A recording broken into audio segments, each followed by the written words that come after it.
ప్రతి ఉదయం దేవుని వాగ్దానం అనే కార్యక్రమానికి ప్రేమతో మిమ్మల్ని ఆహ్వానిస్తుంటున్నాను.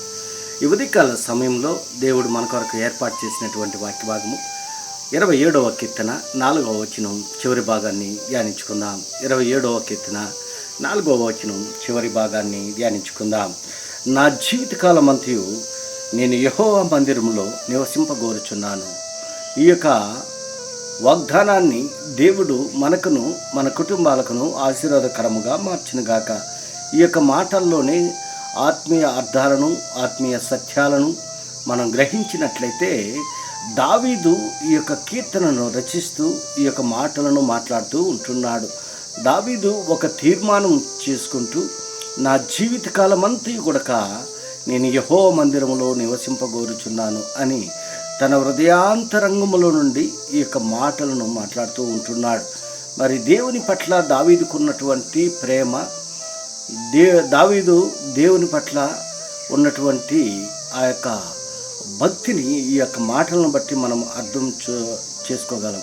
అందుకే మొదట వచనంలో అంటున్నాడు, యెహోవా నాకు వెలుగును రక్షణ ఉన్నాడు, నేను ఎవరికి భయపడుదును. మరి దేవుడు వెలుగుగా ఉంటున్నాడు కాబట్టి, ఆ వెలుగు దావీదులో ఉంటున్నది కాబట్టి మరి దావీదు అంతకంతకు ఆశీర్వదింపబడినట్లుగా మనం చూస్తుంటున్నాం.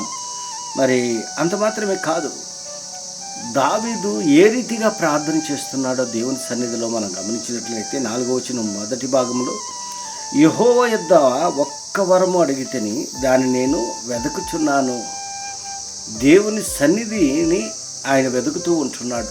దేవుని యొద్ద ఒక వరమను అడుగుతుంటున్నాడు. ఏంటి ఆ వరం అనగా, నా జీవితకాలం అంతా కూడా మరి నేను యెహోవా మందిరంలో నివసింపగోరుచున్నాను అని ఒక వరాన్ని అడుగుతుంటున్నాడు.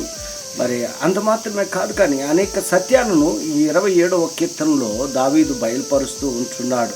క్రీస్తునందు ప్రియమైన దేవుని బిడ్డలారా, మరి దావీదుకి దేవుని పట్ల ఉన్నటువంటి ఆ యొక్క విశ్వాసాన్ని బట్టి మరి అనేక రీతిలుగా దేవుణ్ణి ఆరాధిస్తూ ఉంటున్నాడు. ప్రతిరోజు 7 పర్యాయములు దేవుని యొక్క సన్నిధిలో ప్రార్థన చేస్తూ ఉంటున్నాడు. దేవుణ్ణి ఆరాధిస్తూ ఉంటున్నాడు, దేవుని మహింపరుస్తుంటున్నాడు, దేవుని కీర్తిస్తూ ఉంటున్నాడు. అంత మరి భక్తి విశ్వాసము దావీదుకు ఉంటున్నది. అంత మాత్రమే కాదు, మరి 5వ వచనంలో మనగా ఆపత్కాలంలో ఆయన తన పర్ణశాలలో నన్ను దాచును, తన గుడారపు మాటను నన్ను దాచును, ఆశ్రయ దుర్గం మీద ఆయన నన్ను ఎక్కించును. దేవుని యొద్ద ఒక వరాన్ని అడుగుతూ ఉంటున్నాడు. దేవుడు ఆయనకి మరి వెలుగును రక్షణ అయి ఉంటున్నాడు. మరి నా యెహోవా నా ప్రాణము ఎవరికి వెతుకును, నా శరీర మాంసం తినుటికై దుష్టులు నా మీదకి వచ్చినప్పుడు, నన్ను బాధించి శత్రువులు నా మీదకి వచ్చినప్పుడు వారు త్రొట్టిల్లి కూలిరి.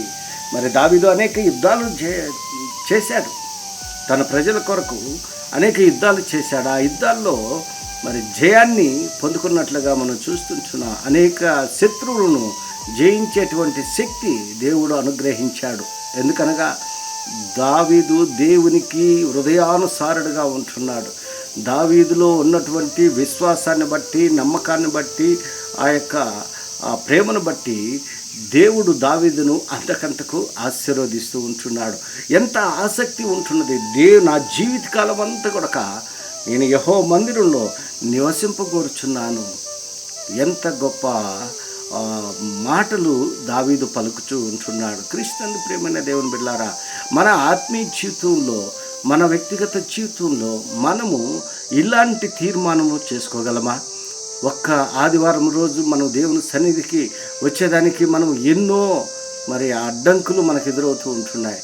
ఆదివారం ఒక్కరోజు ఒక దేవుని సన్నిధిలో గడిపేదానికి మనము సంకోచిస్తూ ఉంటాం. మరి దావీదు ఆశ మరి ఎంత బలంగా ఉంటున్నదంటే దేవుని యొక్క సన్నిధిలో నిత్యం గడపాలని.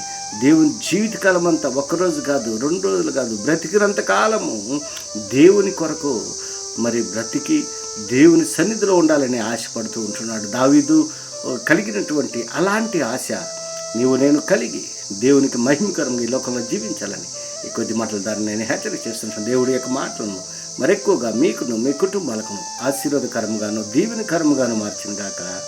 ఆమేన్.